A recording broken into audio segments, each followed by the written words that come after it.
começar aqui.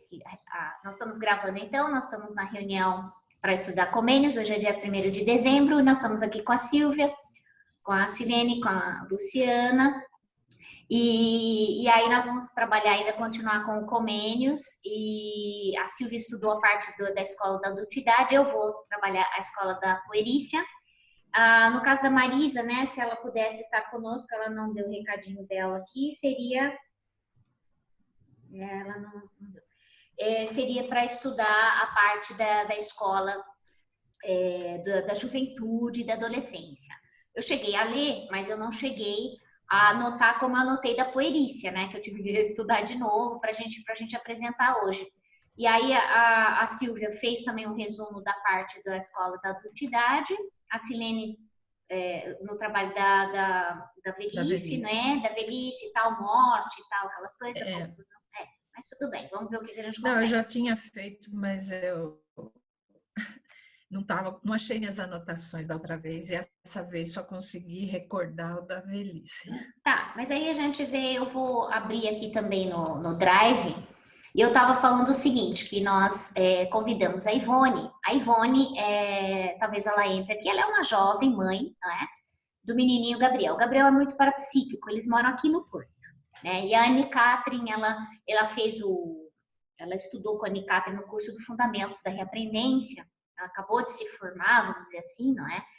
E ela também, essa mãe, não é? Ela também tem muitas intuições e ela ficou com o nome do Rousseau na mente, não é? Nos dias atrás aí. Aí eu falei do grupo de estudos. E ela falou, nossa, Flávia, mas eu não sei por que vem Rousseau, e aí veio Descartes também para ela. Bom, enfim. Eu falei assim, olha, se você quiser participar conosco para saber como que a gente funciona, aí eu passei para ela o Drive, né, as dicas, já que Rousseau vai ser o nosso próximo estudo, então ela se interessou, não é? E a gente sabe que estamos aí nesse processo de reurbanização e o menininho dela, o Gabriel, é uma criança muito... Ele tem projeções, ele falou que um dia ele foi assistir o filme lá do Doutor Estranho, e tem aquela cena, vocês assistiram o filme do Doutor Estranho? Não? Não? Não. Silvia assistiu, Silvia? Não. Não, então eu recomendo a todos, porque logicamente ele é um médico, é aquela coisa do Marvel, né, que é um dos super-heróis. Ele era um médico, só que era muito vaidoso. Ele teve um acidente de carro e ficou super mal, perdeu a mobilidade das mãos. E ele não se conformava, né, com aquela arrogância, aquelas coisas todas, e enfim. Aí ele foi parar numa monge budista. Eu não vou contar a história para não ser um spoiler, mas assim, ele teve experiências ela mostrar para ele que a vida era mais do que aquilo, entende? Que ele pode operar de outras maneiras com as energias e tal. E aí ela faz um movimento no chakra, no cardio, assim, e a gente vê no filme a saída do psicossoma. Não é? Então ele teve essa coisa de uma lucidez brusca, não é? Da coisa da saída fora do corpo. Aí o menininho vira para a mãe e fala, ô mãe, mas eu faço isso de noite, só que eu consigo voltar pro corpo. Então o menino assim, sabe? Ele é assim, super queridinho, né? Não, um fofo. E aí, enfim. E a gente com a Evolucim querendo fazer alguma coisa aqui, mas a gente tem que ir devagar, não é? Então, eu acho que as coisas vão... Nada é o acaso, né? A gente vai começando a ter mais ainda um critério aí de como que a coisa pode se proceder nesse caminhar aí nosso aqui também, por aqui, não é? Então, alguém gostaria de falar alguma coisa? Como é que foi esses meses? Se deu tudo certo? Eu não sei se a Luciana chegou a estudar algum ponto mais dentro da obra do Comênios. Solta o seu áudio. Oi. Eu li, né? Eu terminei de ler, eu já tinha passado os olhos, mas lido de verdade não. Certo. Aí eu li as outras escolas. Se você tiver interesse de falar no caso da parte da juventude, porque eu queria estabelecer assim, a gente ter 20 minutos para cada um do que está faltando, vamos ver como é que vai decorrer até o final, sabe? A puerícia é uma idade realmente, assim, tem muita coisa, porque ele divide em vários anos, né, várias faixas, não é? Eu tentei fazer um resumo, logicamente aqui, são 6 anos, não é? Que ele divide a fase de 6 a 12 anos, né? Que é a fase que ele chama de puerícia. E então é assim que a gente está pensando em fazer. Então agora são praticamente 10h15 para vocês no Brasil, 1h14, né? 1h15 aqui para mim. Então eu faria esse trabalho de 20 minutos, né? Então 5, 10, 15, 20 e até mais ou menos às 10h35. E aí a gente vai para a próxima, que seria a parte. Se você quiser trazer algumas coisas da parte da adolescência, seria a juventude, né? Adolescência e juventude, Luciana. Se você tiver uma boa memória e quiser trazer, eu acho que vale a pena, não é? Tá bom. Tá bom? Fica à vontade. Se não der, a gente depois vê com a Marisa como que a gente pode fazer. Bom, vamos lá. Então, eu vou começar agora aqui. Eu vou num contínuo. Eu peço para vocês o seguinte: vocês têm o chat, se vocês quiserem, né? Escrever alguma coisa no chat, as suas dúvidas ou as suas perguntas. Eu também vai ter um momento que eu vou provocar, porque tem algumas coisas que ele fala aqui que para mim suscitaram bastante. Eu vou compartilhar, na verdade, o livro. Deixa eu pegar aqui, eu já vou abrir a página, porque eu acho bacana a gente começar a ter a visualização. Adolescência e juventude, puerícia. Então, ele tem várias partes, não é? E logicamente que como eu trouxe o livro, esse é o único livro que eu consegui trazer comigo. Então, eu fiz muitas anotações no livro, eu não fiz na própria página, mas eu vou abordar aqueles pontos, tá? Então, eu vou deixar aqui um pouco, só para uma referência nossa, não é? Então, vamos lá. O que ele chama da escola da puerícia? É onde se deve ensinar quem são as crianças, não é? Então, os homens, essas crianças são homens na sua formação, por isso que ele coloca, são homens, né? Logo, deve se educar nessa concepção da plenitude humana. São crianças também, então, deve-se ensinar segundo a sua capacidade de aprendizagem. E também são homens do amanhã, que ele chama de homens do amanhã, ou seja, tudo que vai se ensinar pensando neste adulto, não é? Tanto é que por isso que ele pensa na escola da adultidade, na escola da morte, enfim, ensinar, por isso que o princípio dele é ensinar tudo a todos, não é? Lembrando que ele é conhecido como o pai da didática, né? Escrevendo também lá o processo da didática mágica, não é? Então, dentro desse princípio, ele fala que as crianças devem aprender coisas leves, mais leves, não é? Do que os trabalhos mais sérios, né? Pensando que a criança tem que se respeitar a sua faixa etária e não impor aquela coisa do adulto em cima da criança e todos os preceitos, né? Ao mesmo tempo, ele diz, para se lidar com essa faixa etária, é imprescindível que se tenham professores dedicados e engenhosos, né? Então, ele dá muita ênfase e esse professor teria que ter uma capacidade de conhecer muitas coisas para poder também oferecer aquele estudo também integral e com várias coisas para esses alunos. E o objetivo dessa escola da puerícia é dar agilidade ao corpo, aos sentidos e ao espírito. Então, achei isso muito bacana, muito interessante, pensando na tríade do pensene, do pensamento, dos sentimentos e das ações, não é? do espírito, vamos dizer assim, no caso, tentando levar para o lado, mas também da parte da consciência e tudo e tal. Então, ele fala que dentro desse educar o corpo, ele considera os olhos para ler as letras, né? A língua para pronunciar as palavras rapidamente e as mãos para se escrever e ler rapidamente. Então, ele tem essa concepção do ensino, né? Eu vou passando aqui aos pouquinhos. Muito essa coisa, né? Ele vai dividir e, logicamente, tem que ensinar também a criança a velhice e a morte, né? Então, a divisão toda dele, passando por todas as fases da vida, não é? Agora, uma coisa interessante que ele fala aqui, que no caso do aprendizado dos sentidos, né, externos e internos, então, lógico que você olhar à sua volta, você ter a natureza como imitação, a isso a gente vai ter em Pestalozzi, porque a natureza é a grande referência, lógico, tem aquela parte de Deus, mas ela é a grande referência de aprendizado para imitação, né? Então, e vai ser muito bacana, porque em um determinado ano, porque ele divide a escola puerícia em 6 anos, ele fala que tudo que nós usarmos de simbologias, né, tem que pegar pela natureza. Eu achei isso muito bacana. E isso me remeteu também à Pestalozzi, não é? E também levar a criança a usar a imaginação e a memória, no caso, para trabalhar os sentimentos internos. Então, isso eu acho bacana e a gente vai ver depois melhor. E por fim, o uso do raciocínio, que é entre a matemática e a música. E ele enfatiza muito que todos devem aprender música, mais para o final do capítulo ele fala, e a parte da matemática, aritmética, estática, ele chama, não é?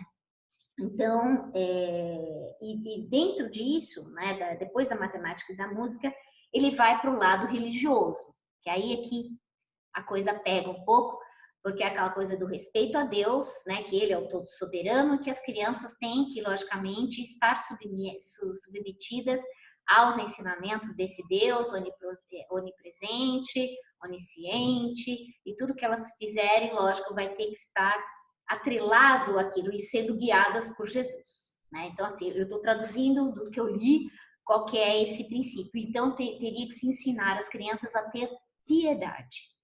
É uma das escolas, no final, que seria o aspecto da piedade. Então, são alguns fundamentos, não é? Aí, ele, então, vai dividir nessas 6 anos e olha que interessante, né? Ele estabelece que essas 6 aulas, não é? Tragam a ética também para as crianças, extraída das coisas sensíveis e análise da natureza humana, como eu falei, o compêndio de histórias bíblicas, então, parábolas e fábulas, então isso teriam que ser incentivados, né? E, por fim, a síntese das doutrinas essenciais da Bíblia. Então, são os últimos anos, ou seja, do período de 10, 11 a 12 anos, então é o incentivo maior à parte religiosa, né? Os livros que deveriam ser utilizados nessas 6, ele estabeleceu um certo critério. Esses livros utilizados com essas crianças teriam que ser universais, tem que ser metódicos, né? Cheios de figuras. Então, para a parte visual da criança, para ter acesso às imagens, não é? E os nomes são tirados da jardinagem. Então, por isso, aí eu vou mostrar aqui para vocês. Eu já estou adiantando porque eu fui passando, certo? Ó, metódicos, ornados de figuras e tal, não é? E aqui são, por exemplo, o primeiro ano é o plantário. Então, ele contém o alfabeto, o silabário, o vocabulário e todas as coisas, isto é, toda a pansofia. Desculpa, é o alfabeto, silabário, vocabulário, os números e as pequenas orações, as preces. É o primeiro ano. O segundo ano é o seminário, não é? Que contém, e esse seminário, ele fala, na verdade, que é o viveiro, né? Então, o plantário, logicamente, é o canteiro, né, na nossa língua. O seminário é o viveiro. O terceiro ano é o violário, que seria o ensino da ética, não é? O rosário, que seria, logicamente, a parte da roseira, deixa eu ver aqui, é o roseiral, não é? E que estaria voltado à análise do mundo da natureza, juntamente com a prática. E o viradário, o quinto ano, a análise do espírito, das coisas artificiais e morais. E o paradisos, né, que é a análise das sagradas escrituras e o resumo das suas doutrinas e práticas, fé, esperança e caridade. Aliás, dentro do espiritismo também, isso é muito tirado, né, em Kardec e tal, só fazendo uma analogia que isso é muito presente, fé, esperança e caridade. E ele também se posiciona nesse sentido, não é? Então, eu achei muito bacana que ele fala o seguinte, eu vou pular aqui só um pouquinho na página 194. Ele fala que o método, ele tem que ter essa parte como um jogo, não é? Então, você, lógico, trazer o lúdico para a criança, você trazer o jogo para a criança. E ele estabelece o seguinte, o ensino tem que ser a autopsia, que é ver por si, eu acho isso muito bacana, é ensinar a criança a ver por si, aprender por si. A autolexia, que é dizer por si, eu acho bacana, não é? A autopraxia, que é fazer por si. Então, dá essa autonomia para a criança, eu achei isso fantástico. A autocrestia, que é utilizar por si. E de modo que seja permitido às próprias crianças ver, ouvir e tocar em tudo, pronunciar, ler e escrever tudo, desenhar e fazer tudo, utilizar todas as coisas segundo a maneira que lhes for mais útil. Então, esse empoderamento das crianças em convênios eu acho muito bacana, sabe? Eu acho que a gente. Eu lembro que um dos objetivos do nosso grupo é tentar trazer o que é importante. Eu estou dando a minha leitura, lógico, e tentar correlacionar com a Conscienciologia. Então, eu acho que dentro do processo, e vai ter um outro trecho aqui de um dos anos que ele vai falar da ProEx, né? Que para nós é a ProEx, e ele já fala isso aqui também, no sentido das crianças aprenderem o que elas vieram fazer aqui. Então, isso é muito importante. Olha, com menos 1.500 e pouco, né? Então, essa ideia, né, que é uma ideia que se perpetua e que chega até a gente agora, com a Conscienciologia, de novo, relembrando pontos que são importantes dentro desse princípio do amadurecimento do ser, né? Então, para ele é bacana. Olha que interessante. Aí ele fala que, logicamente, é um problema, né? Convém educar a primeira puerícia por meio de resumos ou antes plenamente, ordenadamente, gradualmente? Uma pergunta, né? Ele fala, as crianças não têm mais nada que fazer. Não deve abreviar-se aquelas coisas que para elas são não acessórios, mas fundamentais. Então, todos os compêndios têm qualquer coisa de apressado, de difícil, de obscuro. Ora, é necessário que na primeira idade todas as coisas sejam postas claramente diante dos olhos. Lógico que a criança tem que aprender dentro da sua faixa etária, com facilidades, lógico, mas tudo tem que ser exposto, ou seja, caberia, na minha interpretação, ao professor traduzir as coisas complexas do mundo, porém serem mostradas a elas. Então, seria muito importante o papel do professor dentro desse aspecto, se eu entendi corretamente, de Comênios, que é exatamente expor claramente diante dos olhos das crianças tudo, lembrando que é o processo da Pampédia e da Pansofia de ensinar tudo a todos, não é? Então, independente. Aí ele vai ano por ano, não é? Então, eu tentei aqui pegar alguns pontos. Ele divide, logicamente, a turma, colocando o pessoal mais adiantado, porque como ele falou que no primeiro ano é enfatizado o alfabeto, o vocabulário e tudo, então ele estabelece que tem, lógico, a turma de primeiro ano, que só consegue soletrar, tem a turma dos mais adiantados, que é aquelas que já conseguem ler, né? Opa, cadê aqui? Tá, deixa eu ir para outra página, deixa eu ver se eu consigo pegar outra página aqui. Isso. E tem ainda a turma mais adiantada ainda que consegue escrever, não é? E aí ele fala que tem muitos jogos para ensinar as crianças, não é? E aí ele vem, uma pena que não está aqui a Marisa, porque ele vai usar também algumas configurações da parte do alfabeto alemão, porque para você ensinar as palavras, você vai conectar com a natureza. Então, se eu vou falar aqui uma árvore, né? Acho que vai falar aqui mais para frente, deixa eu ver aqui. Tá vendo, ó? O abeto, o avezinho, ó, o álamo são árvores. A maçã azeda é áspera. O aloés é amargo, aqui no NB, tá vendo? Então, se eu vou ensinar a letra A, eu vou ensinar relacionado à parte da natureza. Então, eu já vou dar o vocabulário da árvore, eu já dou um atributo a essa árvore usando um adjetivo também com a letra A. Então, você falar que o aloés é amargo, né, como o fel, o azedo é ácido, a pimenta é acre. E aí vai, né? Então, eu vou utilizando, e eu acho que isso é muito interessante, é uma metodologia de você ensinar aquele alfabeto de uma maneira já ensinando sobre os aspectos da natureza, fazendo essas correlações, né? E ele fala logo aqui em cima, o que importa é levar as crianças ao conhecimento positivo de todo mundo, de toda a alma, de toda a Sagrada Escritura, e aí vai em frente. Mas eu acho que esse aspecto, por exemplo, bem bacana do léxico, é um exemplo, né? Um exemplo de como que ele vê esse seria, na verdade, já o segundo ano, né? Que é onde ele é o viveiro.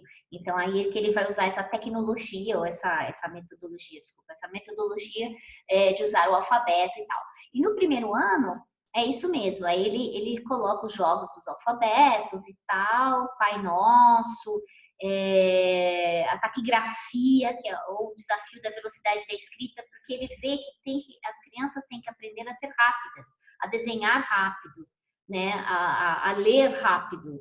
Tudo assim, é o que ele via como progressão do desenvolvimento da criança, a rapidez. E aí é um questionamento que eu faço para vocês. Você acha que é por aí? Vocês acham que não é por aí? Né? Você medir o avanço do desenvolvimento da criança através da rapidez. Tá? Daqui a pouquinho a gente responde. Eu tenho mais uns 5, 6 minutinhos, né? Então, passando para a terceira idade, já é o campo das violetas, que é o violarium, né? É a parte da ética, não é? Aqui ele fala que é aqui que ele fala também uma coisa muito bacana, eu gostei muito disso, né? Ao ensinarmos o bem e afastarmos o mal. Então, e ele vai ensinar o bem e o mal através dos exemplos da natureza. Olha que legal. Aí ele fala da água, né? Aqui. A superfície da água, se não é agitada pelos ventos, é igual por toda parte. Nenhuma parte procura superar as outras. Imitem-na os homens, de modo que, na medida em que são todos da mesma natureza, não procurem elevar-se uns acima dos outros. Né? Então, esses princípios morais, ele tenta fazer a correlação com a forma como a natureza se processa. Né? Outro exemplo, o rio transporta espontaneamente as águas de um lugar para o outro, para irrigar as cidades, as aldeias, e principalmente com esse movimento, a água conserva sua frescura, ao passo que as águas pantanosas, porque estão paradas, apodrecem e trazem utilidade aos outros. Assim também o homem ativo e serviçal é bem quisto, e o preguiçoso é detestado e acaba por ser inútil por si mesmo e para os outros, para si mesmo e para os outros. Aí ele fala, se pode pegar qualquer exemplo da natureza, o sol, a árvore, né? Então a árvore estéril ela é cortada, né? E lançada ao fogo, assim acontecerá com o homem que não der bons frutos. Então aí fica também um questionamento, né? É uma parte moral, religiosa, mas é válido esse princípio de ensino, né? Então fica aí o questionamento para a gente comentar. Fala do cão também, não é? O cão atingido por uma pedra morde a pedra. Assim se comporta o homem mesquinho e iracundo. Mas importa preservar-se dos costumes caninos. Aquela coisa da agressividade e tal. Enfim, assim, ele pega vieses, não é? A rosa, o sol, enfim, aí são vários, né? Então ele fala isso como conclusão de todo o gênero humano de criaturas, infinitos exemplos e aplicados às ações humanas com grande proveito para as crianças, né? Deixa eu ver o que mais aqui, deixa eu ver que esse acho que é o mais importante. Ele fala, quanto mais alta é a torre que se quer levantar, tanto mais profundos devem ser os alicerces. Assim também, quem quer erguer o edifício de uma grande sabedoria e virtude, deve começar por uma profunda humildade. Embora sejam ótimos o fuzil e a pederneira que se usam para fazer surgir o fogo, se todavia a mecha não é boa, são inúteis as pancadas. Comparando com a parte de construções e tudo, né, dos instrumentos que são utilizados. Aí ele tem uma lista de compêndio da sabedoria moral, e aqui a gente já está entrando dentro do aspecto moral, é aqui que ele fala da ProEx, né? Então, aqui, ó, antes do quarto ano, ele já fala, então, no terceiro ano, então, se a gente pensar de 6 a 12, né, seria mais ou menos 8 anos, né? 8, 9. Aí, acima, antes de tudo, ensina essas crianças a entender e a julgar, a ter diante dos olhos o fim da própria vida, o motivo por que nasceram e a meta para que tenham. Com efeito, viver e não saber por que se vive é viver como vive a mosca e a urtiga, as quais foi também concedido que vivessem e se alimentassem.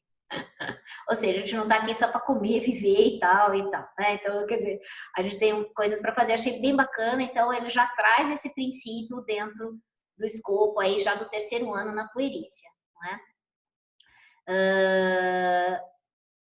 E logicamente aqui ele já começa a introdução das preces, né?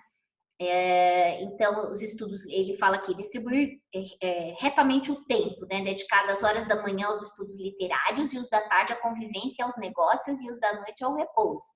Aquela coisa, ele já naquele compêndio lá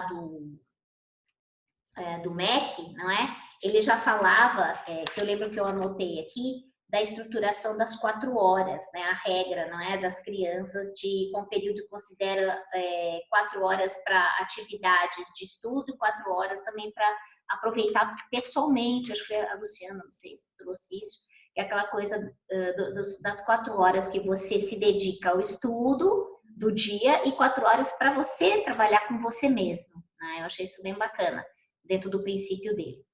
Então, quase terminando o 4º ano, é dedicado à revelação divina. Aí ele fala, o mundo é o domicílio, é o refeitório, é a escola do homem, não é?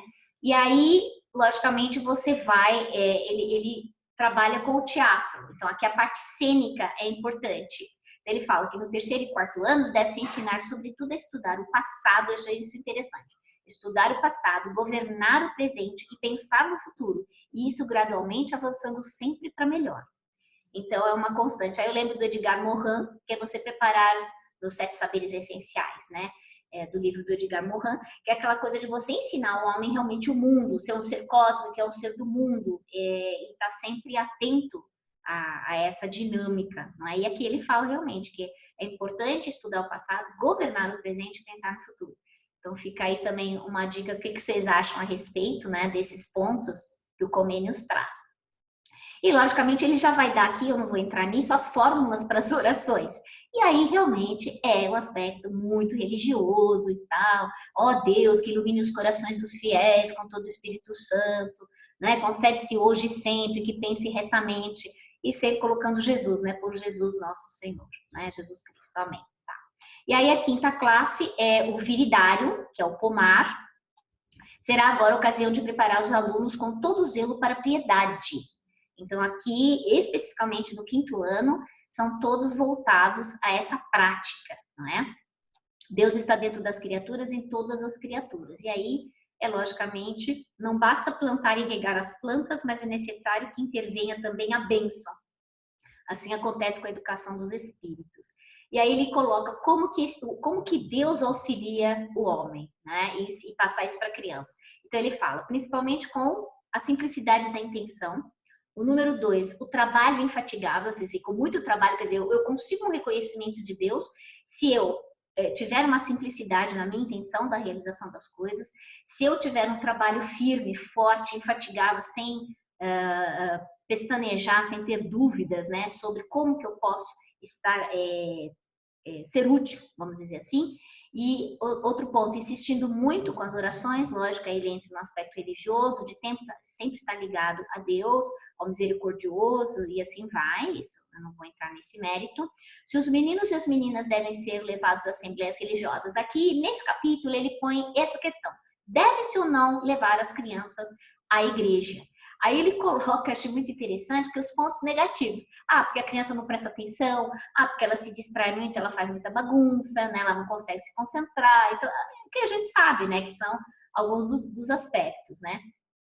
Mas ele coloca isso como um questionamento para que as pessoas cheguem às suas próprias conclusões através dessa análise. Agora, se eu decidir levar as crianças, quais que seriam os benefícios de se levar essas crianças à igreja, por exemplo, né?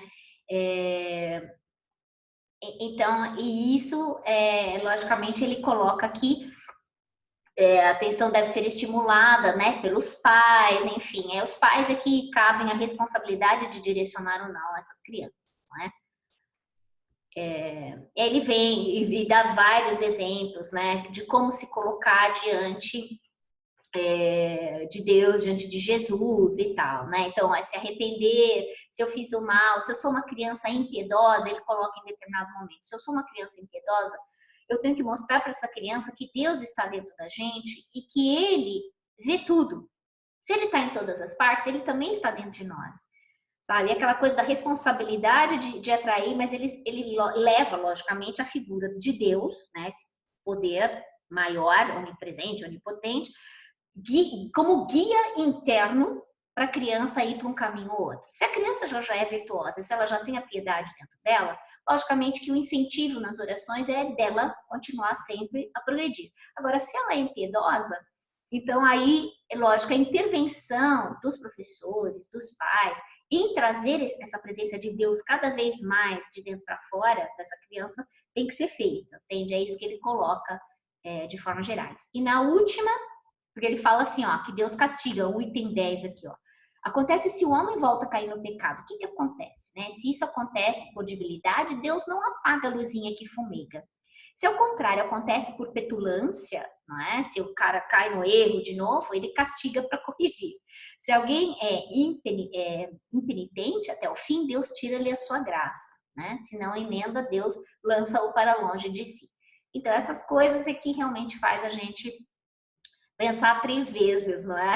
Assim, sobre esses princípios já dentro do aspecto da Conscienciologia. Realmente isso é super questionável, não tem como, né? Agora, os princípios educacionais, e por último aqui, né, na sexta aula, que é ensinar os enigmas para as crianças. Isso eu acho bem bacana, que é o jardim, né? Então, esses enigmas de tema bíblico. Então, eu vou trazer as parábolas lá, fábulas e tudo, e vou colocar em questões para as crianças. Ele fala assim, qual é a região que não recebe nenhuma chuva e quando tudo é fertilíssima? Então, aí seria a resposta do Egito. Então, você extrair da Bíblia vários aspectos, vários pontos e transformar isso em questões e enigmas, em respostas para as crianças fazerem, não é? E ele fala que é muito importante os enigmas ambíguos e sofísticos tirados da lógica e da gramática. Aí é que entra o alemão, que eu queria ver com a Marisa, porque ele fala assim, ó, acerca de Deus importa aprender o tríplice W, porque a essência em alemão, eu não sei a pronúncia, é Wissen. A vontade é Willen. E o operar é wirken. Se a Silvia puder ajudar aí, você sabe alemão, Silvia? Oi, Silvia? Alô, alô? Oi, Silvia? Acho que ela não tá. Bom, então essa coisa da essência, da vontade e de operar. Então você percebe que a gente trabalha, não é, com essa, ele trabalha com os alfabetos também das outras línguas, porque ele em determinado momento ele fala que nos últimos anos, de 10 a 12 anos, é importante ensinar a língua dos países vizinhos. Eu acho isso muito bacana. Então, para haver a possibilidade de integração com os outros povos, porque a princípio a carta, Magna, Didática Magna, era uma coisa tcheca, era uma coisa interna, e depois ele reescreveu, ampliando isso, porque na verdade é para atingir as outras crianças também dos outros povos, né?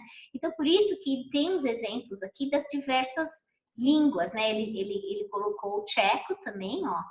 Então, assim, uma esposa deve ter para seu ornamento 5 P's. Devoção, aí tem a palavra, né, do P em tcheco, a honestidade, a beleza, a riqueza, a calma, enfim. Aí são esses princípios morais, né, dentro das suas línguas, mas ele traz à tona essa coisa do aprendizado, da moralidade, através da própria língua. Então, é muito interessante isso. De empregar, é uma técnica, é uma metodologia, entende? Eu acho muito interessante isso. E aqui, a alma provém de Deus, deve, portanto, ser conservada pura para um mundo maior e restituída a Deus. Aí vai todo esse pensamento religioso, não é? Aí, no caso das preces, ele fala para instruir as crianças, para sair de casa, para entrar com o templo, né? E aí vai, né? Quando se celebra a Eucaristia, quando se vai dormir, eu não vou entrar aqui no mérito, mas é essa coisa forte da prece em determinados momentos, né? E aí no finalzinho ele faz as premissas acerca dos exercícios na puerícia, né? Então são os exercícios da escrita, da caligrafia, taquigrafia, ortografia, ele coloca. Aí tem até os exemplos que no caso da tradução aqui, até coisa de ponto final, quadrado, redondo, no caso, para se ensinar a caligrafia, porque ele via a perfeição nas coisas, então as crianças tinham que fazer perfeito e rápido, lembra disso? Tinha que ter essa coisa da rapidez, né? Então, ó, o ensino da linha, olha só, os tipos de linha, oblíquo, perpendicular, né? As figuras redondas, triangulares, então tudo maiúsculas, latinas, né? Tinha todo um critério para se ensinar a parte das línguas, né? No caso do latim ou da própria língua pátria, né? os modelos de letras, a perfeição, virtude das letras, reside no fato de serem agradáveis à vista. Então, tinha um critério, por que tinha que ser perfeito? Porque, lógico, você vai transmitir o seu pensamento através da escrita, e essa letra bem feita vai logicamente transparecer o grau de acuidade, não é? Realmente de interesse, né? Ele fazer com que a outra pessoa leia aquilo que você está escrevendo. Achei muito interessante, é bacana, é um princípio, não é? E no caso da taquigrafia, porque você vai aprender os símbolos. Eu aprendi isso no ginásio, taquigrafia, imagina, hoje não ensino, acho que mais isso às crianças, porque eu tive um ginásio meio técnico, então, para a parte de secretariado. E a taquigrafia, não sei se ainda é usada até hoje, mas você tem técnicas, né, taquigráficas e tudo. Então, eu achei isso muito, muito bacana. E, logicamente, o fundamento é a matemática, aritmética, geometria estática, eles chamam de estática, não é? Por quê? Porque através dessas disciplinas, você trabalha a sua vida racional. Então, para ele, a matemática, a aritmética, lógico, tem a música também. Essas disciplinas são a pedra de amolar para aguçar os espíritos, as chaves da sabedoria e uma ocupação muito digna ao homem. Achei bem bacana isso. Porque são úteis para a vida toda, né? Então, essa importância da matemática, ele vê as estratégias de ensinar os números pares, números ímpares, a multiplicação de trás para frente. Ele tinha toda uma dinâmica de ensino da matemática também, que aí, no caso, a gente teria que, se quisesse aprofundar, teria que entrar mais, não é? Dentro desse aprofundamento. E é isso aqui. E ele fala, né? Tá vendo que as línguas, o número 18, não é? Entre os exercícios da puerícia, deve incluir-se a aprendizagem das línguas dos povos vizinhos, que as crianças poderão fazer, quer em casa, por meio dos seus familiares, ou dos preceptores, conhecedores dessa língua, quer convivendo com os homens que falam essa língua, aos quais poderão ser confiadas as crianças de 10 ou 11 anos, ou ainda de 12 ou 13. Essa atividade interpõe-se como estudo extraordinário entre a escola da puerícia e a escola da adolescência. Ele coloca isso como a idade, não é? Então, aí ele dá o porquê disso, que a língua tem maior maleabilidade, memória, né, na qual se baseia sobretudo a aprendizagem das línguas, o prazer de se conversar, isso é bem bacana, a inteligência das crianças não estando ainda aptas para o estudo das ciências positivas. Isso eu vou fazer um questionamento para vocês. Ele acha que a criança não tem ainda a maturidade de aprender as ciências positivas, as quais exigem a capacidade crítica. Aí eu queria perguntar para vocês, vocês acham que sim? É válido isso que ele está falando ou não? É uma falácia que as crianças têm ou não têm essa criticidade para se aprender as ciências positivas, né? Não podem fazer nada de melhor que aprender as línguas. Então, por isso que ele dá a ênfase do aprendizado das línguas ao invés das ciências positivas dentro dessa faixa etária, né? E justamente eu pus aqui um aspecto para terminar, que é o que a ser discutido, não é? Se as crianças aprenderão facilmente, pois a sua mente já não estará ocupada com as coisas, né, mas apenas com as palavras e com as frases. Então, dando ênfase ao aprendizado da língua. Far-se-á, então, uma repetição das coisas, de onde resultará uma compreensão mais clara delas. Então, assim, como se você tivesse que aprender fazendo uma repetição, uma memorização. E daí resultará também uma mais eficaz preparação da mente para os estudos mais profundos. Então, aqui é uma reflexão. Você acha que Comênios estaria no caminho certo pensando dessa forma, ou ele está limitando um pouco a capacidade das crianças de um aprendizado mais profundo de outras áreas, né? Eu acho que com isso eu termino por aqui, né? E aí eu vou abrir para, no caso de vocês, para passar. Eu sei que eu ultrapassei um pouco, mas é porque é muita coisa, né? Mas eu acho que, em essência, são alguns dos pontos dentro dessa visão dele, de como direcionar, não é, essa idade de 6 a 12 anos para aprender o mundo, não é, a todas as coisas. O que vocês acham dentro dos questionamentos que eu fiz? Aí dá um espaço para vocês. Fala. Posso falar? Oi, por favor. Uma coisa que eu acho, assim, que eu fico impressionada, né? O quanto mais eu leio documento... Tá muito barulho? Meu cachorro aqui tá surtando, peraí. Não, tá dando? Não, tudo bem, vamos lá. Uma coisa que eu fico impressionada é que, assim, quanto mais eu leio, mais eu vejo o Steiner, né? Que de todos esses que a gente elencou, eu que eu mais conheço, o Steiner como um passo adiante do Comênios, né? Então, de novo, ele bebeu muito na fonte do Comênios ou levanta a hipótese de uma personalidade consecutiva mesmo. E agora, uma coisa que me chama a atenção, quando você falou isso esse último ponto que você colocou para discussão de que as Da criança não ser são, crítica. dela não poder ainda ser colocada para as ciências positivas. O Steiner diz exatamente isso, que dos 7 aos 14 anos, a criança ela está tomando conta do seu psicossoma, né? Do 0 ao 7 é o corpo físico, dos 7 aos 14 é o psicossoma.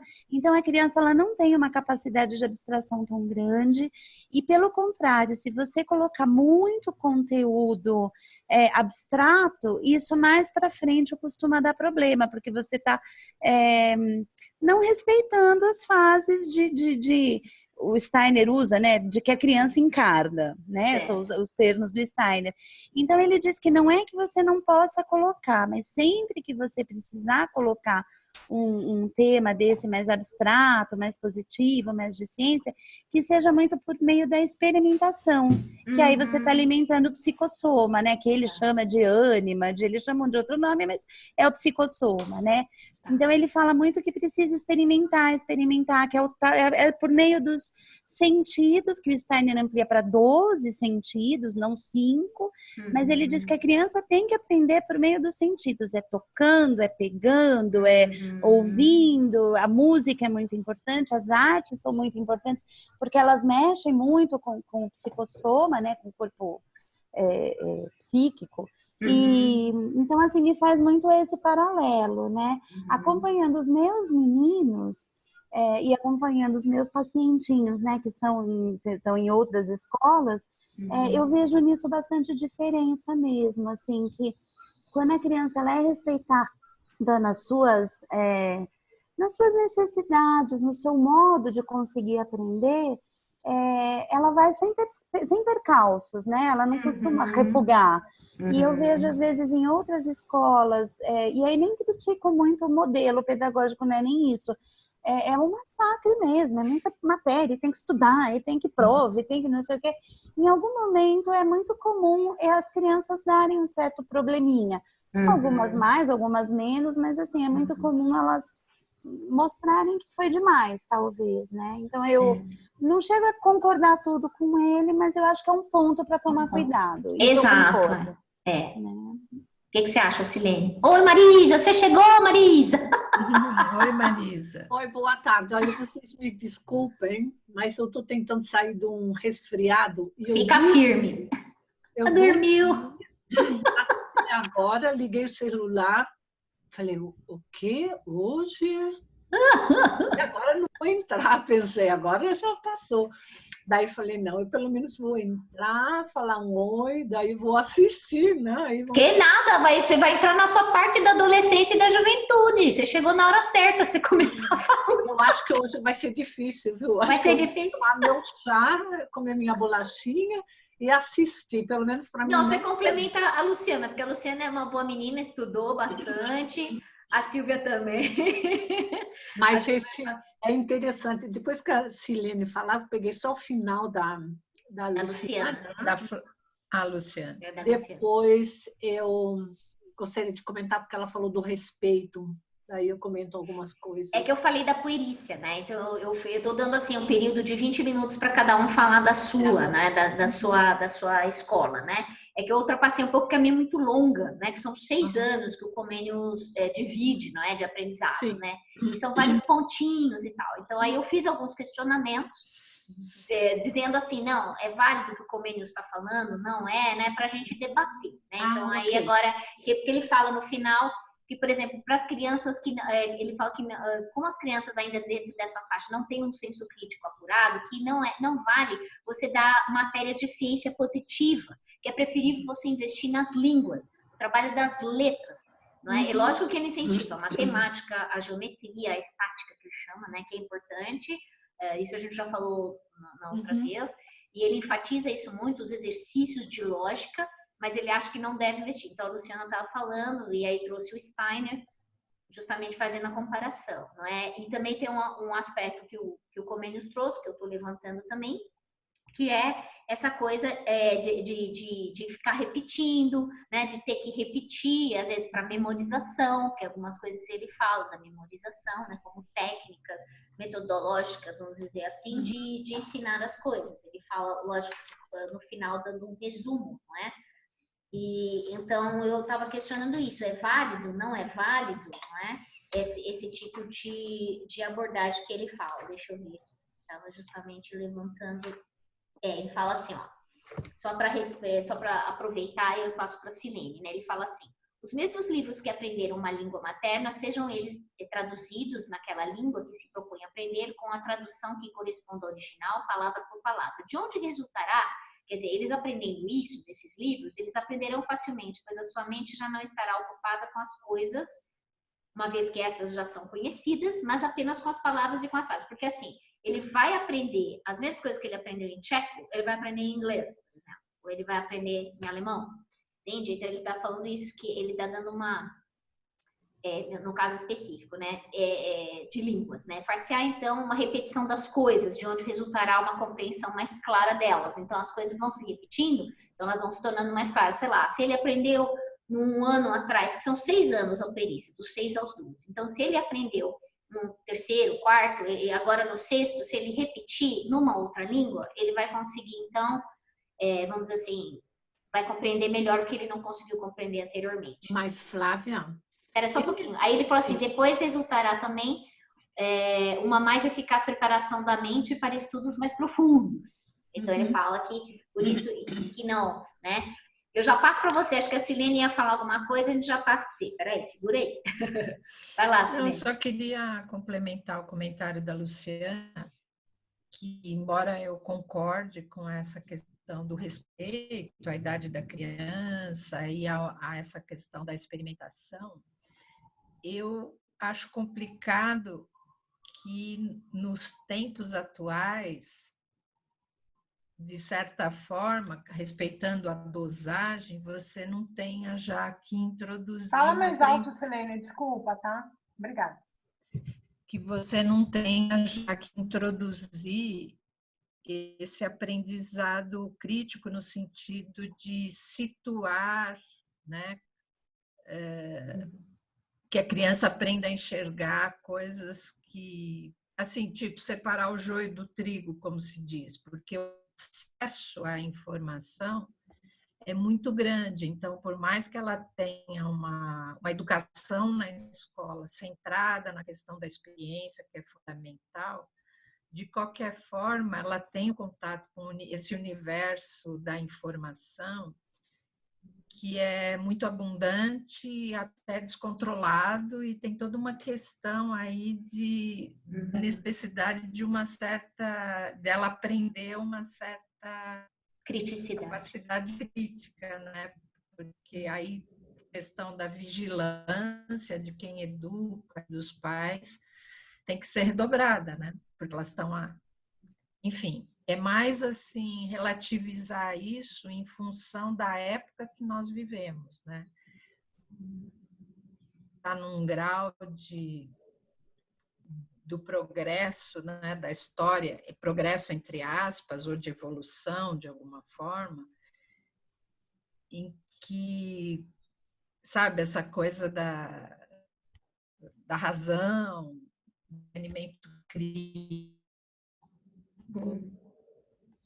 né, não teria que estar vindo mais cedo pelo que a criança está exposta nesse mundo, né? Então era só Concordo, Silene. A relativização disso em função da época, né? É lógico. É porque ele estava falando isso em relação às ciências positivas, não é? Que a criança ainda não teria condição de ter esse senso crítico com a introdução dessas ciências, não é? Então, quais seriam as ciências positivas?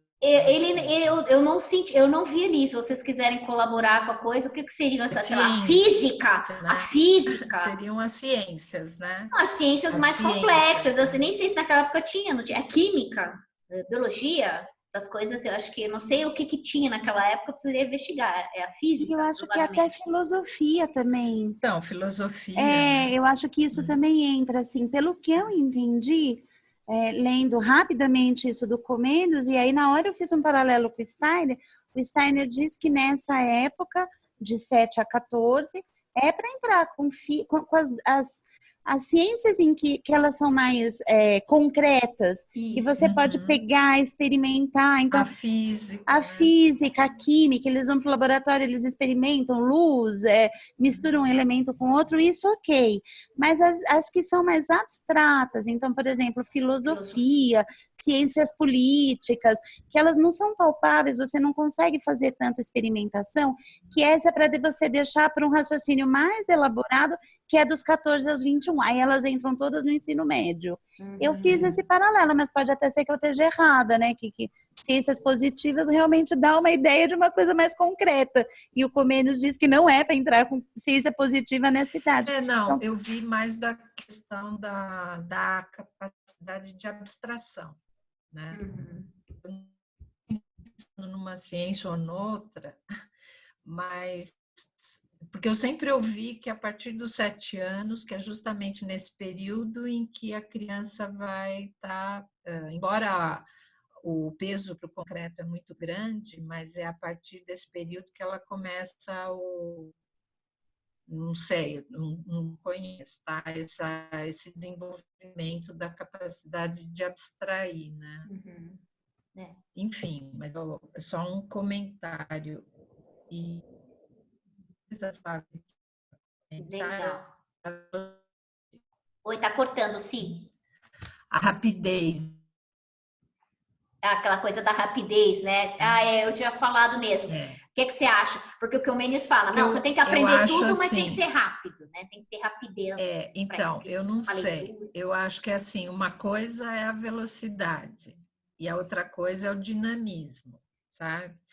Então, eu acho que antes de tudo você tem que respeitar o ritmo da criança. Isso ele fala. E, gradualmente, você não impor que as coisas têm que ser feitas rapidamente, porque você pode inibir totalmente, eu acho, o aprendizado da criança. Então, mas você vê... Conforme o ritmo dela, você ir ajudando a ela criar um dinamismo, a também não ficar muito... Né? Aí eu vou entrar com vigotes que com a zona proximal, né?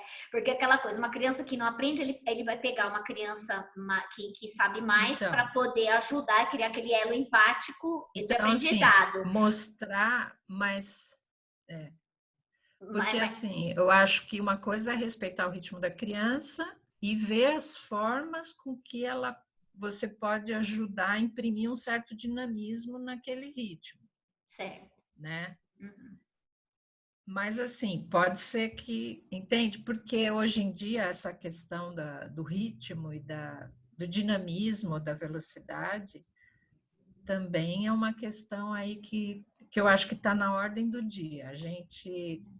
A época exige, né, que a gente seja veloz. Pois é. Né? E a rapidez, ela pode comprometer, assim, Assim, eu estou falando muito da perspectiva da minha área, sabe? Então, assim, para dar um exemplo direto, você tem que produzir, tem que escrever muito, tem que publicar muito. Mas só que o que reina é um produtivismo, um quantitativismo. E o que não está sendo prezado para um entendimento natural das coisas, entende? E aí, sim, tem pessoas que são mais lentas, precisam de um tempo maior para uma elaboração. Por exemplo, né? Estou falando de adulto, mas é o contexto. Então, acho que a gente vive muito essa coisa de que tudo tem que ser extremamente acelerado hoje. E eu então, também acho que é uma outra relativização importante, né? Então, eu entendo que a gente tenha que ajudar as crianças a adquirirem um dinamismo nas atividades, mas não impor uma rapidez, que elas têm que fazer tudo rápido. Porque, inevitavelmente, né? Eu acho que pode dar problemas no aprendizado mesmo. Não, e Então, ele, e é só para concluir, né? Ele coloca, você vê, que vai aprender o alfabeto, então você tem a turma que só consegue soletrar, tem a turma que já consegue ler, e tem a turma que já consegue escrever. E aí ele dá um termo que eu estava tentando encontrar aqui, tem os alunos que são os monitores, então ele tem isso, para ajudar justamente aqueles que não estão sim. atingindo aquela meta. Agora, ele coloca como uma meta a produção da rapidez, não é? Eu não sei se a tradutora usou isso como rápido, em oposição ao que você está falando do dinamismo, não é? Em termos de produção, de perfeição, aquelas coisas todas. Então, isso eu acho que é um aspecto realmente da gente ficar atento, não é? O que ele quer dizer com essa rapidez de produção, como se fosse o nível de atingir um certo progresso no aprendizado. Bom. Marisa. Valeu-se, quer falar mais uma coisa? Eu? Ok. Quer dizer, eu vou pegar o bonde e o bonde já saiu, né? Quer dizer, então, vai ficar um pouco difícil, talvez eu fale algumas abobrinhas que não caibam exatamente no que vocês tinham falado, né? Primeiro, oi, Luciana, oi, Silene, oi, Flávia, oi, Silvia. Oi, oi. Olha, é o seguinte, ouvindo vocês falarem, me vieram diferentes aspectos. Um deles é que, da parte neurológica, a Luciana, como médica, aí, pode dar uma ajuda nisso. O cérebro ainda, às vezes, não está preparado para resolver determinados problemas. Nós tivemos uma situação aqui na Alemanha muito interessante, que estou falando vendendo como eu comprei, ok? Sem garantia, ok? Houve uma mudança nas escolas de Abitur, se chama, que vai até o colegial, eles encurtaram 1 ano. E aí, para encurtar esse 1 ano, eles tiveram que, a parte matemática também, começar com alguns pontos mais cedo, certo? Eu só posso falar da matemática porque é com que eu trabalho. Aí, houve vários problemas. O comentário que eu ouvi era que essa mudança de colocar determinadas coisas mais cedo ainda não correspondia com o nível de experiências cerebrais das crianças. E aí algumas crianças conseguiam acompanhar e outras não. Aí eu me lembro também, né, que o professor Valdo falava assim, o cérebro cresce até os 26 anos, né? E o professor Valdo sempre falou isso, eu não sei se vocês notaram isso nas tertúlias, o cérebro se desenvolve até os 26 anos. Eu noto, por exemplo, nós temos de julho a setembro, no final de julho começam as férias, aqui no lugar que eu moro, daí o mês de agosto inteiro e mais 2 semanas em setembro, normalmente, né? São 6 semanas, mais ou menos. E quando as crianças voltam de novo para que eu possa dar aula, né, que a escola começa, tudo, eu noto a diferença da capacidade de entendimento das crianças. É um negócio assim bastante claro, né? E daí eu me lembro disso, né? E aí às vezes eu converso com as crianças, eu falo, olha, o cérebro, eu mostro a foto do cérebro, eu tenho assim um livro, daí eu mostro e falo, olha, desenvolve até os 26 anos, você se lembra, o ano passado você ainda não sabia isto agora você está entendendo com maior facilidade. Interessante que isso dá uma autoconfiança para a criança. Em relação à escola que a Luciana estava falando, do Steiner, né? Nós temos uma aqui perto de casa, mais ou menos uns 8 quilômetros, e na fase que meus filhos eram pequenos, eu estive várias vezes lá, porque a gente queria colocar os nossos filhos lá. Daí nós colocamos no jardim de infância, e eu fiquei encantada, a maneira como eles trabalhavam e tudo. Uma coisa assim, com materiais, pensando realmente em tudo. Mas daí nós notamos que havia uma inflexibilidade mental muito grande quando havia problemas. E realmente houve uma situação difícil e eu estava no grupo de conselho, o grupo que, sabe? Quer dizer, o problema não estava comigo nem com os meus filhos, mas eu fui envolvida porque eu estava num conselho. Aí nós fizemos várias reuniões, num total de 26 horas no total, certo? E para mim foi clareando, foi clareando. Eu fui percebendo uma inflexibilidade, um encantamento do trabalho que eles faziam, mas, ao mesmo tempo, uma inflexibilidade muito grande que causava uma dificuldade de adaptação fora desse mundão. E também eu notei assim na hora do vamos ver, que poderia ser cortado o galho de quem estava sentado, né? Aí não era mais aquele tão sincero, né? Aí nós resolvemos tirar os nossos filhos dessa escola e voltar para a escola estadual, porque daí a gente pensou assim, bom, pelo menos aqui a gente sabe o que é. O problema que tem, a gente tem obrigações e direitos. E lá a gente tinha muita ilusão. Tanto é que, interessante, eu não estou falando mal, estou falando da experiência que eu fiz, né? Tanto é que, quando saía da escola, tinha, assim, um estacionamento muito grande na frente da escola. As pessoas não falavam o que pensavam nas discussões, nas reuniões, que eram importantes, mas ficavam falando no estacionamento. Aí eu falei, nós desistimos, né? E daí eu fui chamada por um superintendente, uma pessoa muito importante, porque ele queria que eu mudasse de ideia. Falei para ele, não vou fazer isso. Veja bem, hoje não são os meus filhos que estão tendo problema. E vocês, olha a maneira como vocês estão lidando com os problemas. E na hora que tiver meu filho nessa, e aí, o que eu faço? Né? E aí nós saímos e com a gente saíram 8 famílias, outras famílias, porque por causa da discussão. Quer dizer, agora do outro lado, eu fiquei encantada. Eles realmente trabalham com materiais, trabalham com experiências. Quer dizer, as crianças faziam muitas experiências, mesmo matemática. Assim, quando chegava na parte de geometria, eles iam para o campo e mediam a terra, plantavam, faziam a conta. Quer dizer, é uma outra maneira de lidar com as coisas, muito, assim, muito boa mesmo. E é uma escola particular, né? Tem uma ajuda do governo, mas é particular. Então, há muitas dificuldades, muitos problemas, assim, que eles têm que resolver eles mesmos, e depende muito dos professores que estão no momento e dos pais, né? Da qualidade de comunicação. Muito bom. Marisa, talvez eu tenha que interromper um pouquinho para você concluir, para dar andamento já para o próximo, senão a gente não consegue.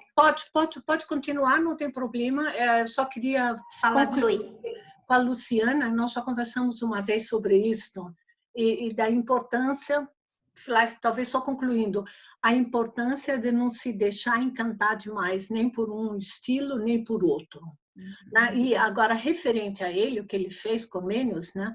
Eu acho assim excelente o trabalho que ele fez, pensando na época que ele fez, que não tinha conhecimentos neurológicos, que não tinha escolas, que não tinha... Quer dizer, o que era possível, ele trabalhou. Não tinha materiais na matemática, não tinha... nem a matemática não existia como matemática, existia como geografia, geometria e álgebra, né? Ok, muito bem. Muito bom. Agora nós vamos continuar, né? Não sei se a Silvia tinha algum comentário a fazer desses questionamentos. Silvia, você acompanhou? Tudo certo? Oi, eu acompanhei. Eu só peço desculpa, eu tive que sair um minutinho para ir no banheiro, aí eu vi que você me chamou, mas eu estava ouvindo à distância. Muito obrigada, Marisa, pelo seu depoimento. Para mim foi muito importante, muito esclarecedor ouvir tudo que você falou e que a Luciana também concordou, né, em vários pontos com você. Eu agradeço, porque tudo isso agrega muito para a gente, né? Agora é minha parte de falar? Não, você tem a parte da adultidade, né? E nós temos nós temos a adolescência e a juventude. Eu vou passar para a Luciana e a Marisa também, que acho que já deve ter lido também. Marisa, se você lembrar de alguma coisa dentro, eu sei que faz um tempinho que a gente... porque senão a gente não adianta, né? E provavelmente depois a gente vê se a gente faz em dezembro ou não, ou se já deixa para janeiro, não é? Então a gente já vai dar uma conclusão, se não chegar à conclusão hoje, mas pelo menos no próximo, em janeiro, a gente tem que concluir e começar com Rousseau, tá bom? Então, já começar a estudar Rousseau, tá? Então, vamos lá, Lu. Então, 20 minutos, ou o que achar melhor. Eu acho que são capítulos um pouco menos...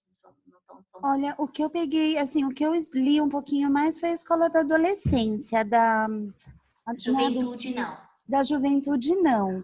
E confesso que foi isso. Eu li por me interessar, eu não fui fazendo anotação. Então, eu vou seguir e achar os pontos que eu lembro de falar mais. Você quer que eu coloque na tela o capítulo? Eu tô com ele aqui.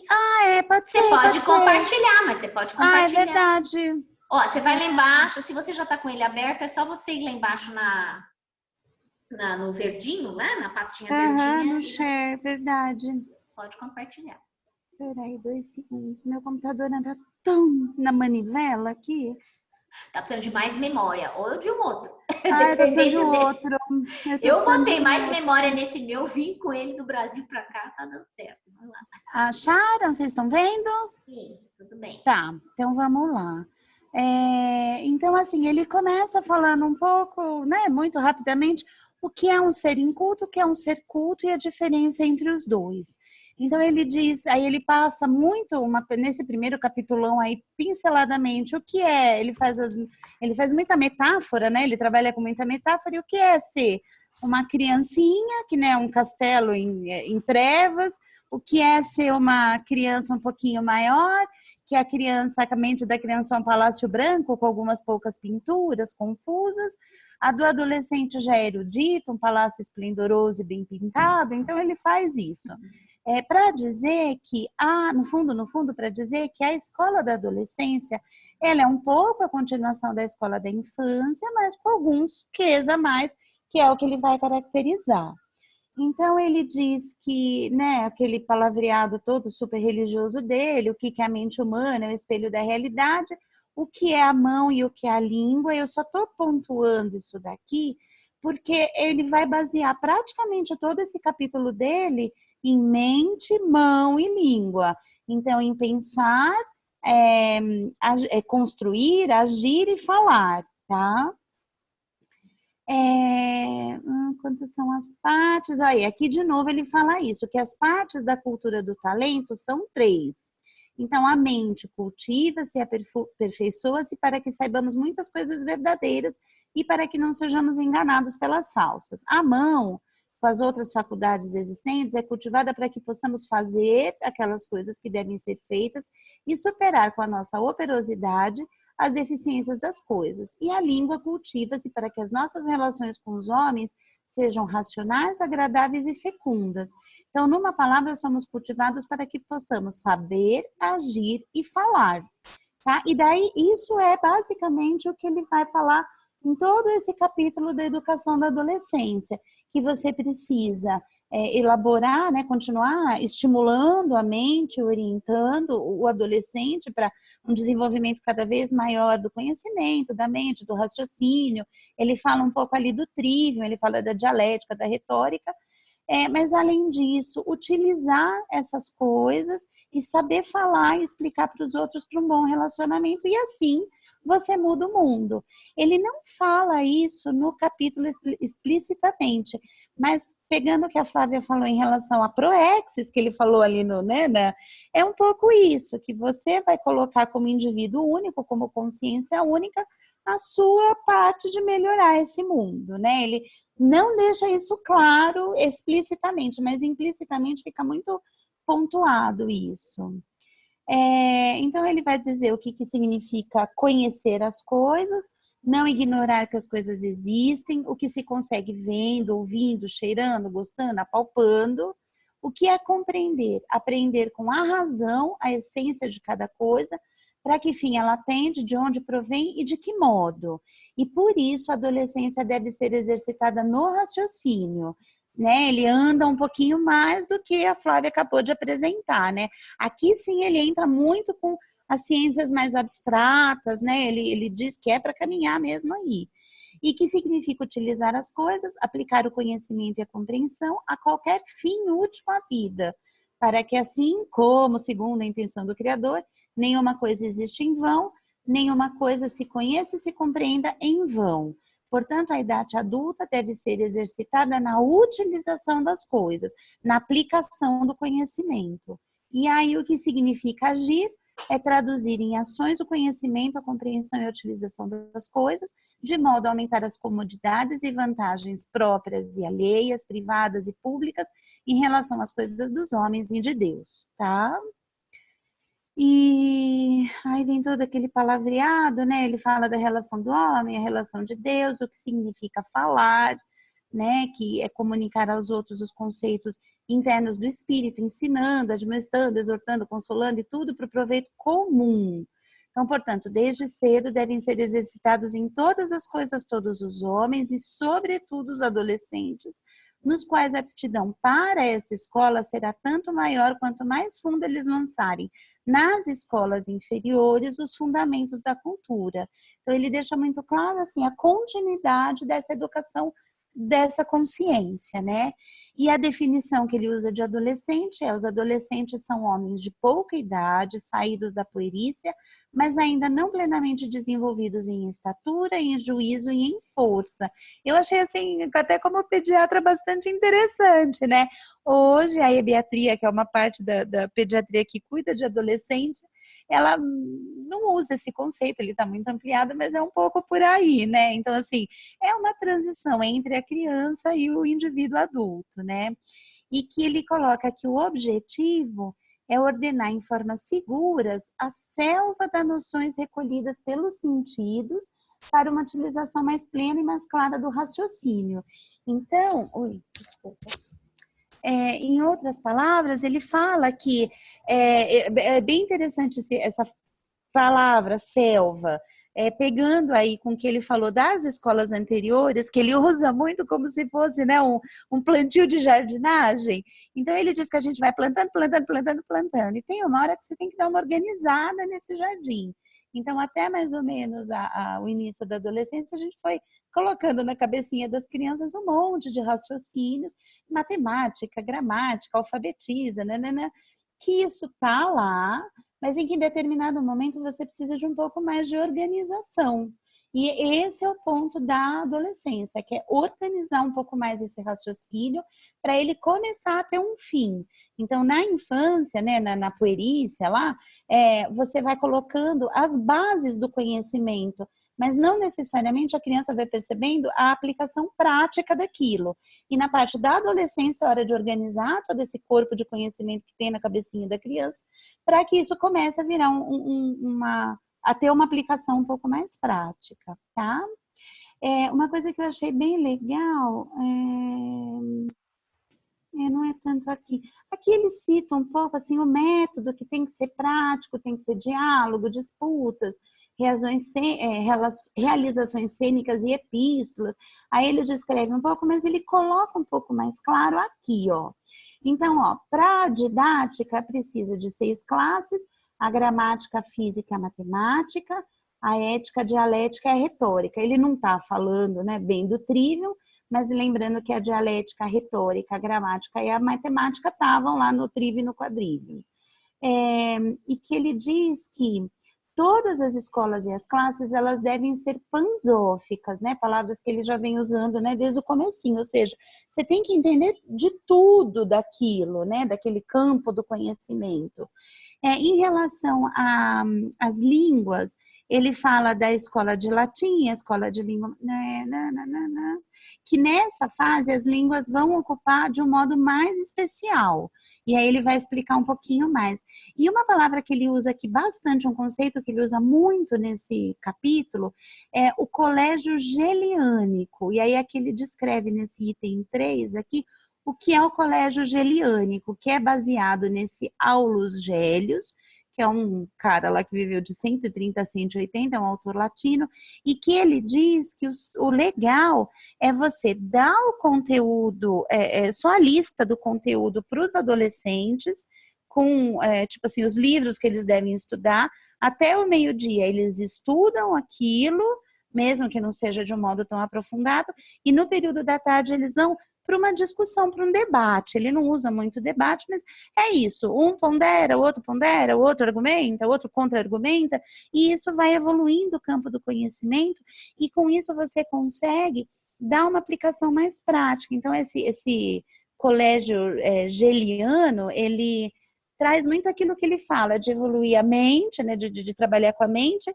Então, eles estudam sobre aquele corpo de conhecimento, aí eles vão para o debate, no debate eles vão argumentando e contra-argumentando, então eles exercitam muito a língua, a fala, e vão tirando uma conotação mais prática para esse corpo de conhecimentos, tá?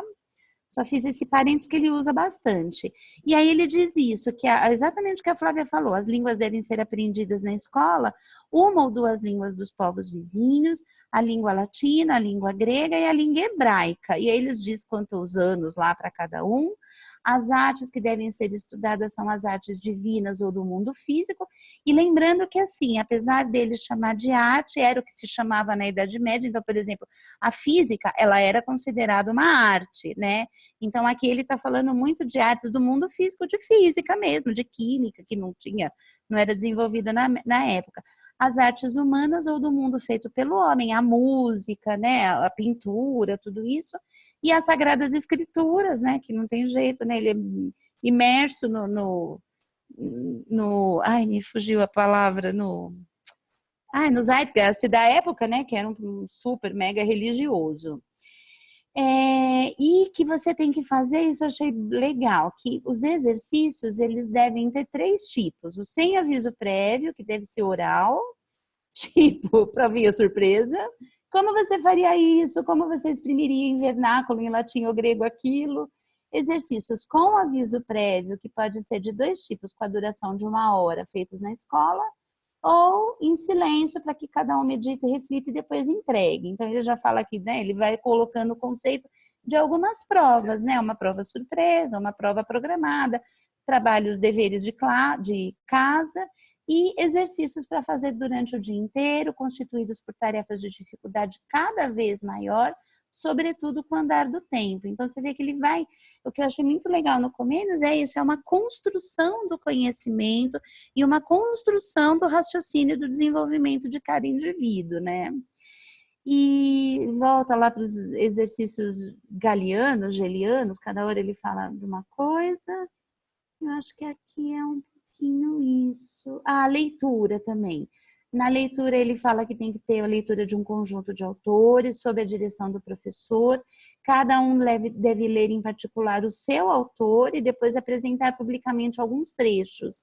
Então, é isso. Na escola, de novo, ele não deixa explícito isso, mas você percebe claramente que se na escola da puerícia, da infância, você mais ofertava e o aluno recebia de um modo passivo, aqui o aluno começa a ter um papel mais ativo, né? Ele recebe, organiza e devolve para o professor, né? Uma coisa um pouco mais elaborada. O aluno tem que habituar-se a ler atentamente, uma vez que terão de explicar o texto publicamente para que consigam louvor e não censura. O que vários alunos observam torna-se comum a todos, mesmo os mais lentos de espírito tirarão proveito disso e adquirirão, né, já nessa altura, o hábito do colégio geliano, que deverão frequentar na universidade. Isso também é importante, que ele introduz aqui, ele introduz aqui o colégio geliano, mas aqui na adolescência ele é basicamente, pelo que eu entendi, porque eu não li o seguinte da universidade, mas ele é basicamente uma introdução a esse colégio que vai ser absurdamente utilizado lá na universidade, esse modelo de debate, de construção do conhecimento comum, né? Um põe uma pedrinha, outro põe outra pedrinha, junto a gente vai construindo um muro, né? Eu acho que aqui é basicamente isso. Deixa eu só lembrar se tem mais alguma coisa. Aqui ele vai nos sinônimos. Aqui são coisas muito... E que você vai trabalhando, né, junto com tudo isso, a mente, a memória, a sensibilidade. Então, a mente, de modo que não se foi bem compreendido o primeiro sinônimo, que ele falou dos sinônimos, se compreende o segundo ou o terceiro, e não com uma simples repetição, mas com nome diverso, para a memória, de modo que se um sinônimo não chamou atenção e não se imprimiu bem na memória, um segundo ou um terceiro possa ser capaz de interessar e deixar sua marca, e para a sensibilidade, de modo que se uma palavra sozinha não comove, comovam todos juntos. Então é isso, assim, em todos esses pontos ele vai deixando muito claro que isso passa a ser uma grande interligação. O que eu vi, assim, é uma impressão minha, né? É uma grande construção de neossinapses, né? Numa primeira infância você coloca lá o conteúdo e dá as bases, e aqui já é um passo além para a mente humana, que é ela mesma construindo outras sinapses, e daqui a pouco conseguir construir um corpo de conhecimento diferente do que aquele que ele recebeu na primeira infância. Utilizam-se os diários para estimular, o diário é necessário para todo o resto da vida, isso eu achei espetacular, né? Eu achei que vem muito de encontro com a conscienciologia, né? Que tudo a gente anota, porque vai esquecer, depois você relembra e revê, e até enxerga de um outro jeito daquilo que você mesmo escreveu. Então, deve-se ensinar a sua utilização e a começar uma vez ou outra a utilizá-lo. Eles devem anotar qualquer coisa de extraordinário que lhes surjam, para que tenham um ponto de referência. Eu via, parece que o professor Valdo falando aqui. Se algo ocorre que não entendem, usem o diário a fim de não se esquecerem de esclarecer pelo seu próprio esforço ou de interrogar os colegas e depois o professor. Então, aqui é bem isso, né? Isso começa a virar uma comunidade de estudantes mesmo, de aprendentes, né? Então, primeiro ele vai fazer o esforço de tentar entender aquilo que ele não entendeu. Se ele não conseguiu, ele vai pedir ajuda dos colegas. E se ninguém junto conseguiu, aí que eles vão chegar no professor, né? Eu achei isso bem legal de uma autonomia, né? O indivíduo ele vai ficando cada vez mais autônomo. Enquanto a criança, de novo, recebe muito passivamente do professor, aqui ele já começa a ter um papel mais ativo na construção do próprio conhecimento e do conhecimento que tem no mundo.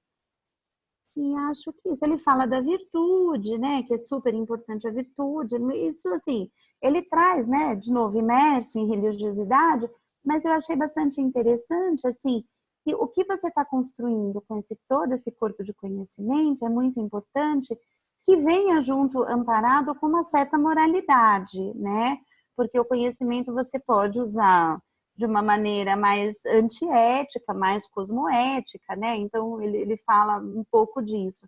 E ele fala dos vícios também, né? Que vícios, que essa é uma parte importante de você cuidar na parte da adolescência, porque é a hora que os vícios começam a vir mais. Então, os vícios da alma são doenças, não pode preceder-se de modo diferente que na cura das doenças e no cuidado para a recuperação, defesa e fortalecimento da saúde. Ora, assim como no caso das doenças é necessário expurgar os humores maus, aqui eu só vou puxar a sardinha para minha brasa, né? Nessa época as doenças eram desequilíbrios dos humores, né? Então, ele usa bem esse palavreado porque era o conhecimento da época. Fortalecer a natureza e depois disso observar uma dieta rigorosa. Assim se deve proceder também com os vícios da alma. Portanto, as curas da doença do corpo exigem, antes de tudo, a evacuação da matéria que é a causa do mal, por meio da detenção do mal, da maturação e da expurgação. E a mesma coisa vai ser com os vícios. Aqui no item 3, a cura da alma viciosa. Em primeiro lugar, o homem deve ser separado dos vícios, libertado das más companhias e de todas as ocasiões do mal. Eu não tive como, não lendo isso, lembrar de como a gente trata os drogaditos, né? Primeiro você tem que tirar do contato, tirar daquele meio, para aí começar a trabalhar as predisposições do indivíduo que levaram aquilo, né? Então, com efeito, assim como é possível assar o peixe sem o tirar da água e limpar a cisterna sem antes ter fechado os canais e curar o hidrópico, não é? Assim também é impossível reconduzir a sobriedade um homem habituado à embriaguez se é deixado durante muito tempo no meio dos bêbados. Não adianta muito ter eliminado os próprios vícios, se tende a brigar com os outros. E é bem legal que isso é uma citação do Sêneca, né? Ele já traz citações, ele é bem, né, legal. Esse é o comecinho. A segunda parte não achei que tem tanta coisa. Vocês estão... Ah, estou compartilhando, né? Tá certo.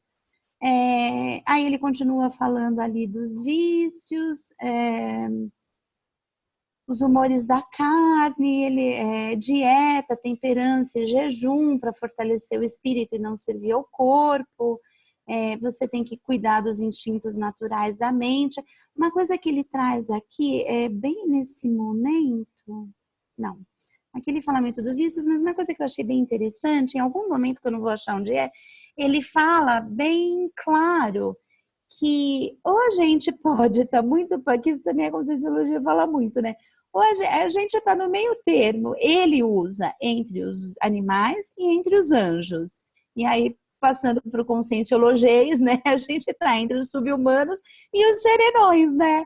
E aí ele fala, você escolhe para que lado você quer ir, né? Então, trabalhando essa cultura, né, estudando, trabalhando com a mente, com os conteúdos mentais somáticos, a tendência é que você vai caminhar mais para o serenão.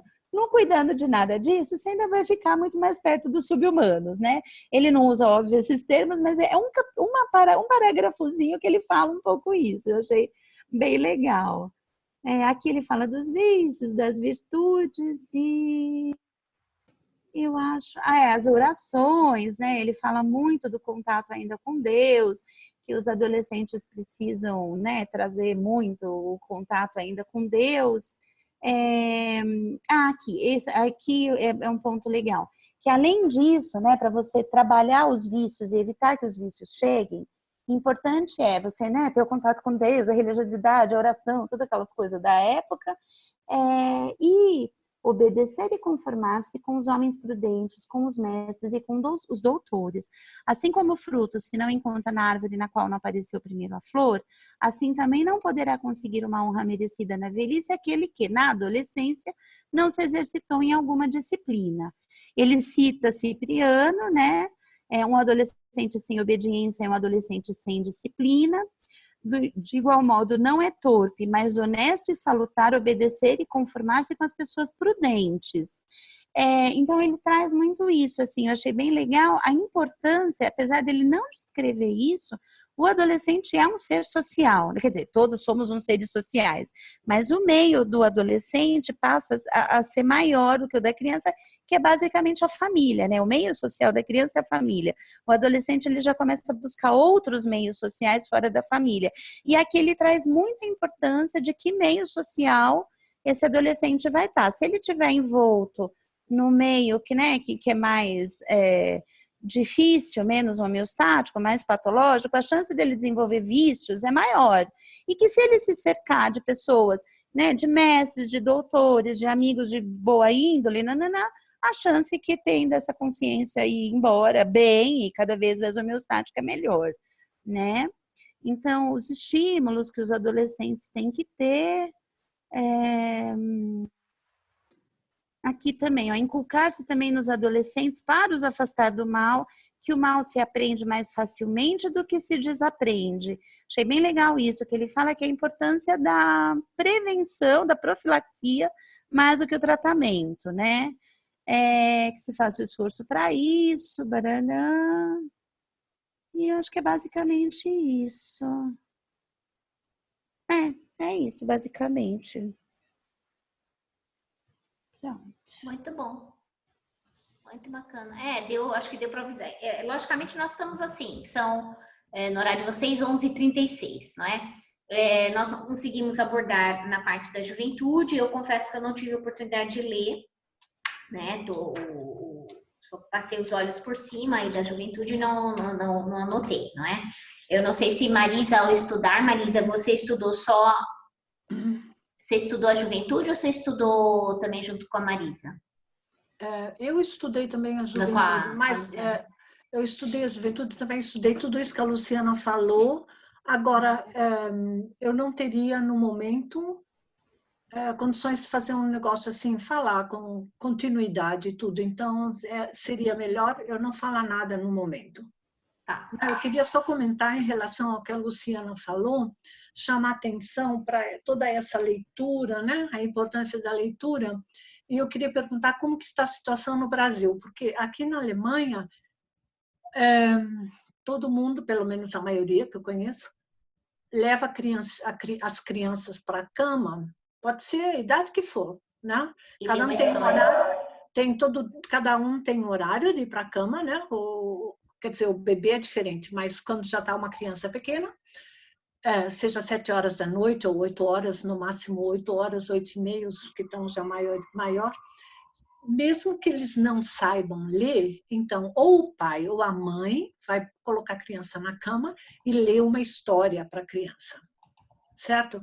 E isso todos os dias, na maioria das vezes, e até chegar ao ponto em que a criança mesma, antes de dormir, leia um pouco no livro. E me lembrou essa importância da leitura e essa importância aqui que se dá muito para a criança ter esse contato com o livro. Tanto é que todas, pelo menos eu conheço muitos, não quero falar pela Alemanha inteira, né? Não teria competência, mas todo mundo procura ler para a criança, ou a avó, ou, sabe? Tem muita essa influência, assim, muito grande mesmo. Isso me lembrou. Daí, quando ela falou dos sinônimos, me lembrou também o que o professor Valdo sempre falava, né? Para a gente estudar os sinônimos, para enriquecer a maneira de se expressar, a importância, né? De se estudar os sinônimos, né? E quanto à minha parte da juventude, como eu já disse, eu estudei já há vários meses, sei lá, quando que foi a última vez. Agora, no momento, eu não poderia falar assim. Nós ter que, antes de passar a sua pergunta para as pessoas, nós estamos já no horário estendido, né? Eu sei que também a Silvia se dedicou, aí ela também estudou a adultidade, né? E tal. Então, eu pergunto para vocês, se a gente conclui isso, pelo menos na parte que ela estudou da adultidade, a gente pula a juventude, se não, se espera a próxima vez, ver o que vocês acham. Tem a parte da Silene também, que é a parte do final, né, da velhice, da morte, né, desse preparo todo. Você tira o áudio, habilita o áudio, viu, Simone? O Silene. Isso. Então, assim, fica aí para a gente decidir.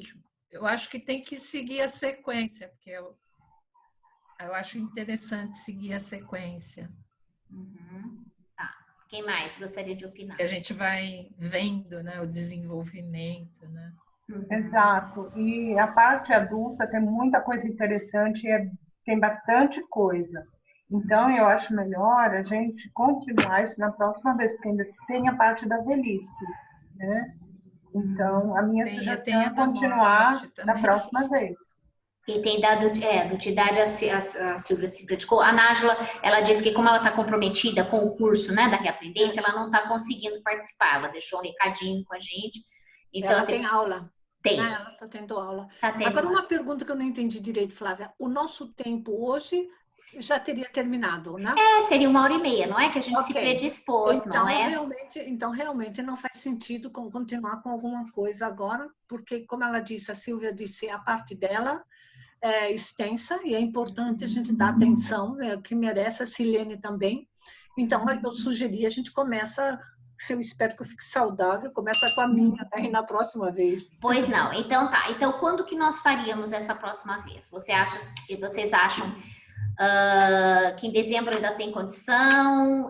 Se não, a gente começa em janeiro? O que vocês acham? Eu já pediria, lógico, para a gente concluir Comênios e já vocês começarem a ler algumas coisas, algum material que já está disponível sobre o Rousseau, não é? Já começando lá a esquentar os motores, não é? Para o próximo estudo, não é?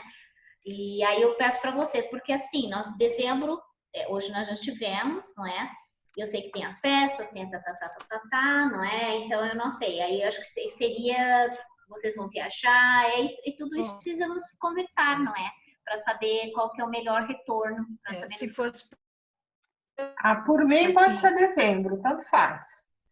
Em princípio, para mim seria interessante dia 22, porque depois eu não sei o que vai acontecer, eu tenho uns compromissos. Eu poderia, tudo certo. 22 de dezembro? É um domingo, Eu já não posso. Então, olha, para ser bem sincera, eu só posso a partir da metade de janeiro. Agora, se vocês... Uma coisa, eu não quero de maneira alguma interromper o trabalho de vocês. Se vocês quiserem se encontrar antes, se encontra e você grava, não grava, Flávia? Sim, nós estamos gravando. Daí eu posso ouvir a gravação, porque não é justo que se todo mundo tem o tempo e gostaria de já encontrar em dezembro, que só por minha causa não se encontrasse. Mas eu, em dezembro, tenho outras coisas do nosso grupo Reubex, que está requerendo bastante reuniões, e outras coisas, quer dizer, seria demais, eu não teria condições no momento. E no dia 22 eu não estaria aqui. Tá certo. Então, vamos tentar deixar marcado, no caso, a Luciana, como é que estão os seus horários? Eu posso, eu vou estar viajando, eu estou do dia 15 ao dia 25 viajando para um sítio com os meus filhos. Lá tem Wi-Fi, parece que não é uma maravilha, mas eu sinto como vai ser. Na pior das hipóteses, eu vou para a cidade, num lugar que tem Wi-Fi mais potente para a gente fazer, eu posso. E aí, se quiser... Como a Marisa vai ter dificuldade, se a Marisa não se importar, como a Marisa vai ter dificuldade, se quiser eu posso pegar da juventude, eu leio e apresento. E a Marisa, e também fica uma ideia, viu, Marisa? Se você quiser escrever algumas coisas da sua pesquisa também, lá do Comênios, alguns comentários, ou você grava um áudio no próprio WhatsApp, passa para a Luciana, ou escreve alguma coisa e passa para nós, para complementar a discussão. Isso você também pode fazer. Olha, eu acho essa ideia ótima, Luciana, muito obrigada, porque daí a gente termina esse pacote, né? E daí para o ano que vem a gente poderia começar o outro. Você disse que já está disponível material sobre o Rousseau? Tá no nosso, as indicações estão naquele nosso, eu vou compartilhar com vocês, no nosso Drive, que geralmente tem o nosso grupo de estudos, que é esse endereço aqui que eu coloco aqui, ó, para vocês aqui no chat. É sempre esse aqui, Marisa, guarda, ó. Guarda esse aqui, esse é o Google Docs. Então, no Google Docs... Você pode mandar no meu WhatsApp, porque aqui eu não sei... Esse é sempre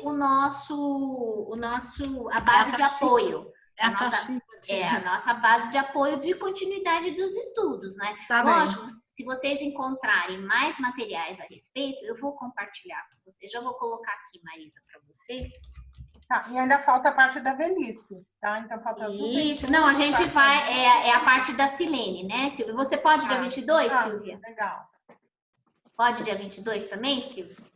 Né? Por mim tá ótimo. Tá ótimo, né? Então façam, isso então, assim, agora em janeiro, vamos já deixar marcado, não é? Porque aí a gente já fica pelo menos com uma data. Deixa eu só compartilhar com vocês aqui o arquivo. Ó, esse aqui é o nosso Drive, é o Google Docs, e aqui já tá Rousseau, certo? Nós temos um vídeo introdutório que eu peguei no YouTube de 22 minutos, que acho que já dá uma panorama de Rousseau.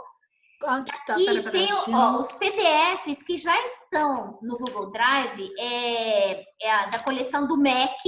Então, da coleção do MEC, que foi lá o nosso Fernando Haddad que fez esse programa, já tem sobre Rousseau, que também já está lá no Drive, não é? Okay. Esse livro da pedagogia está no Brasil. Eu vou pedir para minha amiga Esther abrir uma caixa lá e ver se ela consegue, pelo menos da página 133 a 142, escanear para mim, para eu colocar no Drive também, tá? Porque eu não trouxe os livros todos para cá, entendeu? E esse outro livro também da página 87 a 95, que fala de Rousseau, tá? Que é um livro Educação, Espiritualidade e Transformação Social, da Dora Encontro, é onde eu estudei, né, a parte pedagógica desses autores e tudo, né? Então é isso, né? Então a princípio, sim, mas já está disponível para começarmos, ó, o Emílio, que é um livro muito importante da base de Rousseau, o PDF também já está no Drive. E o contrato social também já está no Drive. Então, assim, tem bastante coisa. Desculpa, eu preciso sair. Não, já vamos terminar, todos, tá? Silvia. Já estamos terminando. Então, assim, se em janeiro todo mundo puder, por exemplo, no domingo do dia ou 19 ou 26, vocês me falam. Olha, eu posso somente no dia 26. No dia 19, eu não estou na Alemanha. Eu vou tentar, então, marcar no dia 26, tá bom? Vamos marcar? 26 de janeiro? A gente marca, daí você diz, né? Se fica qualquer coisa, né? 26. Tá bom, gente? Então, já fica marcado 26 de janeiro e 22 de dezembro nós terminamos Comênios, tá bom? Tá bem, tá certo. Tá, muito obrigada, viu, pela tolerância. Legal, vamos junto, né? Ficamos aí unidas e que o grupo fique forte aí. Talvez tenha Uhum. A Ivone, aqui de Portugal, que talvez participe na parte do Rousseau, porque ela recebeu algumas intuições, tá? Ela aqui do... Lu, muito obrigada, né? Também pela sua disposição aí, né? Sempre disponível. Ok. Podendo, a gente ajuda, né? Ok, ótimo, né? Silvia, valeu os estudos, que bom que serviu para você e fique firme, então, dia 22 estamos aí, tá bom, Si? Tá? Ok, um abraço, Tudo de né? bom, Tchau, pessoal. Beijão, tchau. gente, para vocês. Tchau, Um excelente tchau. final de semana. Tchau. Tchau, tchau. Igualmente. 1, 2.